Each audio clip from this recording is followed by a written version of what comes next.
They finally did it. They announced the Switch Pro. I mean, Switch OLED.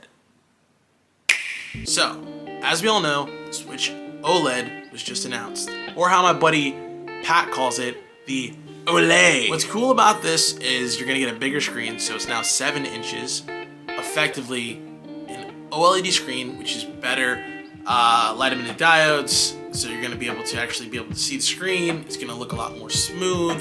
The pixels are smaller, so you're not gonna get like the minor pixelation you get if you're playing like this.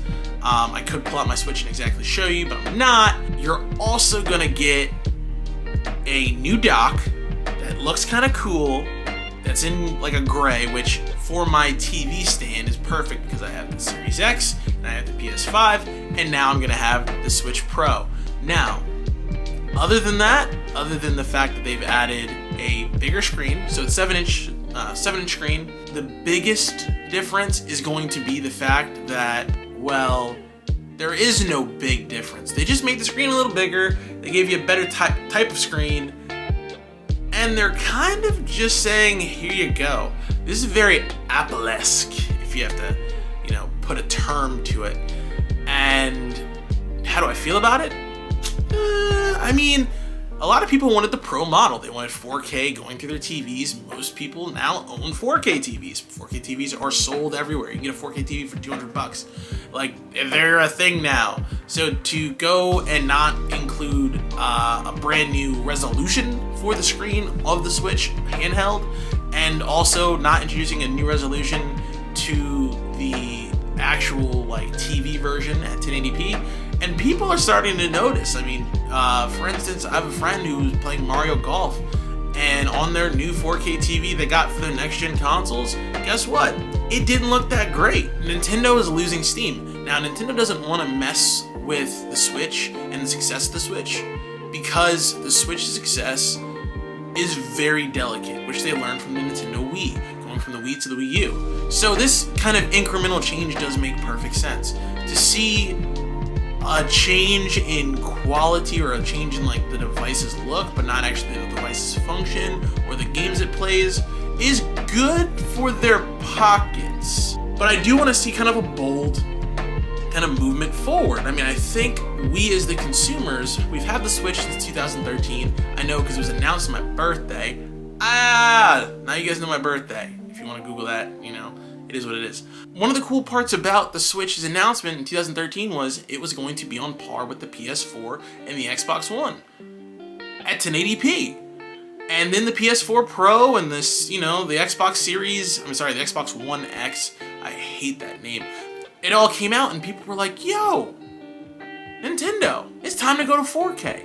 There are even 8K options. I mean, the PS5 is theoretically able to do 8K. I say theoretically because there's no games out there that can play 8K. There's no real content out there for 8K. And let's just be honest, not that many people own an 8K TV right now. And I don't know, when that's gonna be a thing. I just don't. One of the cool parts I say about this announcement is Nintendo's putting themselves back in the conversation. Again, you're talking about a company who's using last generation hardware, and they're making a splash because the internet is losing their effing minds.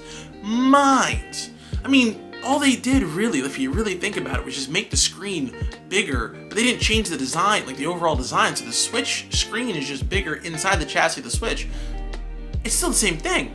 And then the dock has an Ethernet port. That's super easy to do. And it kind of gives them a bit of a scapegoat of saying, hey, look, Switch Online that you have to pay for, it's not that cheap, but now you can plug in directly and not have to buy an adapter. And guess what? Your problems are solved. Now just plug into your router, which, we don't see any new Wi-Fi cards. The specs were announced, and it's really just a Switch rewrap. I don't know what to think, because on the one hand, I really want this to be awesome. I want this to succeed. I want Nintendo to succeed. I love the Nintendo franchises like Legend of Zelda. I love, just everything about the quality of Nintendo. But you gotta give me something here. Come on. You gotta give me something more than just an upgrade. Because here's the thing. I got the upgraded model. And notice how I didn't even talk about the battery life. The battery life is 4.5 to 9 hours. That's that one. That's that one. What are we doing here, people? What are we doing? Now, don't get me wrong, I'm gonna pre-order it and I'm gonna do an unboxing day one, like I do for all the consoles, because I got it like that. But I really want to kind of have, I wanted to have that conversation because it's important. Like, I think we need to be honest with Nintendo, because, I mean, even Apple gives you, like, a new, like, internal feature when they announce, like, a new phone, you know? Like, it's nothing crazy, but at least, like, you know, you can, like, make the widgets do something, or, like, add a widget, because now they have widgets. Or, you know, like, there's a button there that wasn't there before, or, you know, Face ID.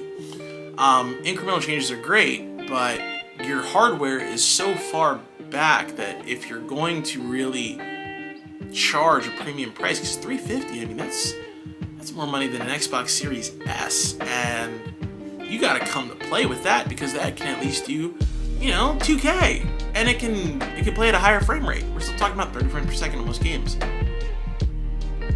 What's happening here? I don't know. Tell you what, answer the comments down below. Make sure you like, comment, subscribe, smash that like button. I don't know why people say that, but I just wanted to.